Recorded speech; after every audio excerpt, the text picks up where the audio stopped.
Greetings and salutations, we're back to talking about Red Dwarf. In this case, looking at the sequel to Polymorph. In this case, EmoHawk Polymorph 2.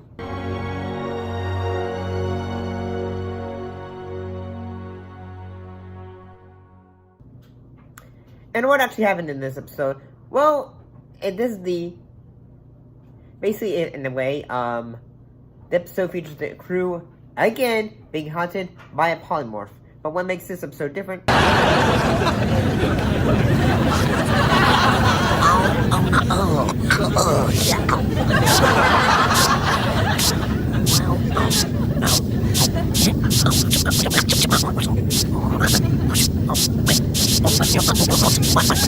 that the creature, instead of just turning into other creatures, it can turn into inanimate objects. So you have, in a way, different, like, a ton of ways to make it more goofy compared to the first episode of Polymorph.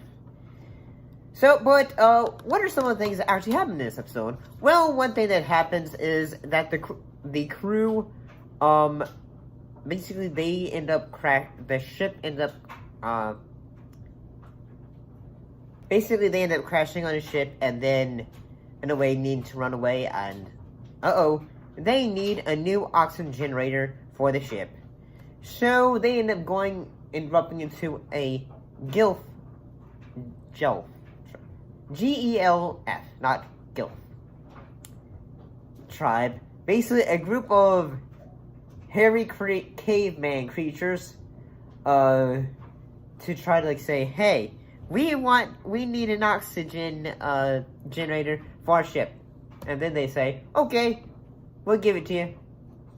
But then they do a cliche that's always fun. Dave, he has to marry, the head chief's, daughter.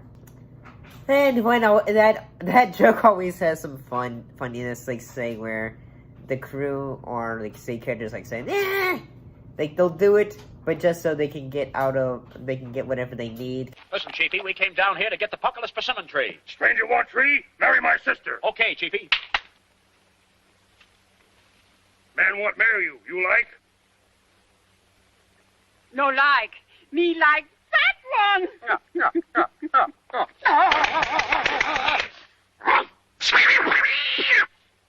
We marry now? Oh, no, not that. Oh, wow.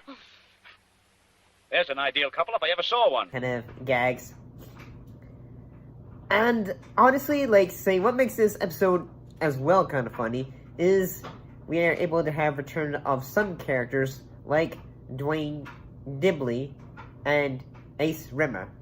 In this case, like, previously when the polymorph would, like, inject you, it would try to take, like, change your personality. In this case, Dwayne Dibley is a goofy, nerdy version of a cat. Me, I've got no grace, no land, no poise. What's it turned me into? Dwayne Dibley? Dwayne Dibley? And when Rimmer gets attacked, he, instead of, like, becoming, like, say, a nervous, like, soccer dad, he turns into Ace Rimmer. Before we leave, I just gotta change these clothes. If I don't get into some sideways iron flares and transparent plastic sandals, I swear I'll go crazy. Do what you have to, old chum. I'll go tell them we're having a party. And then again, in this episode, I can tell you wrong, I think this is the introduction to Ace Rimmer's famous quote. I think it's something about get your kippers, save your kippers, or something like that. I think it involves fish. I can totally be wrong. And, so basically all the rest of the crew are trying to find the polymorph so that they can get it off the ship and, in a way, go on to the next adventure. And I kind of wish that, like, unlike Ace Rimmer, the fact, he's a more confident version of Rimmer. Looks like it's lasered its way back down to the engine rooms. Probably looking for you two gents. Let's go.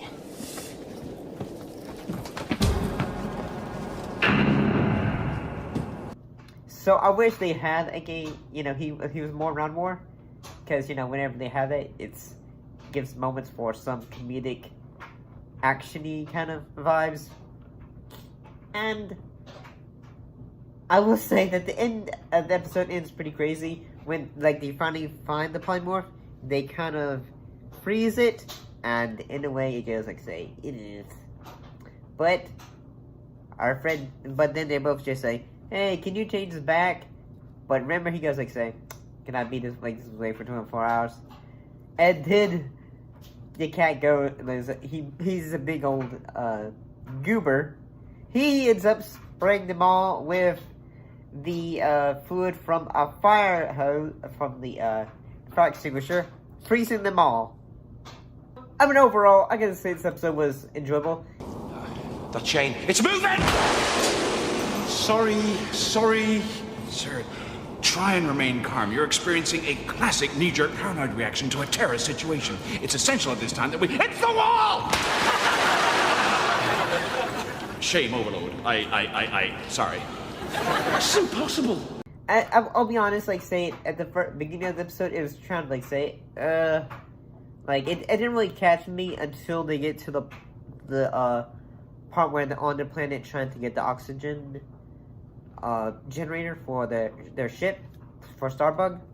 But, overall, it's an entertaining episode. See you next time.